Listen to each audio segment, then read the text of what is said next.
All right, week 5 college football breakdown. Number 1, Georgia, traveling to Columbia, Missouri to take on the Tigers of Mizzou. Every week seems like these lines get higher, and rightfully so. Georgia in this game, 28.5-point favorite, and this total pretty standard around 54.5. I've said this on the channel multiple times. It's really simple with this Georgia team. You've got to have elite disruptors going up against this offense, or they're going to pick you apart. I mean, Stetson Bennett has had a great year so far, over 70%. This passing offense, I mean, because last year Stetson Bennett was seen as more of a game manager, and I'm not willing to concede he was. He was over 10 yards per attempt last year, but he was at 64%.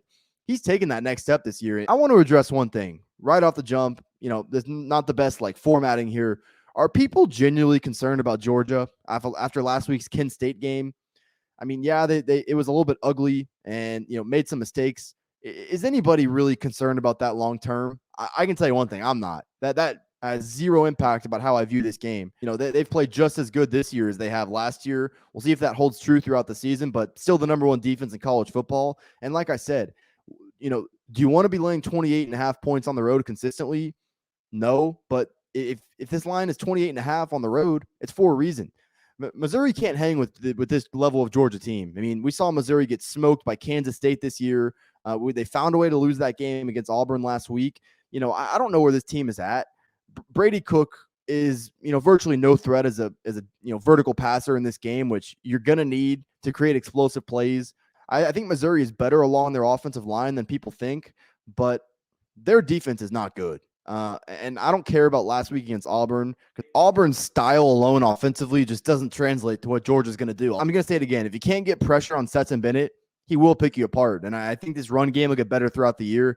Clear mismatch on both sides of the ball. I am going to be on Georgia in some way, shape, or form. I'm recording this on Thursday night. I'm going to add some more plays on Friday, and this is on the short list to be one of them. Deciding, do I want to do Georgia first half, Georgia full game?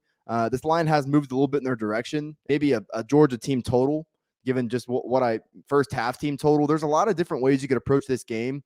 Ultimately, this is a mismatch on both sides of the ball, and especially because my concerns with Missouri's defense and how it's going to translate in this matchup.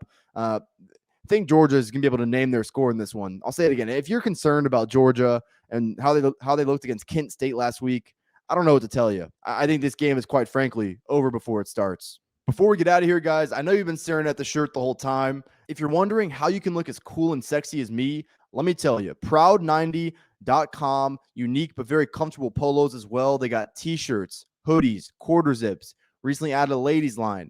Proud 90's got all your golf apparel needs. Browse their selection. If you see anything you like at checkout, use code Fordham. It's going to get you 15% off your entire order. Check the description for more information.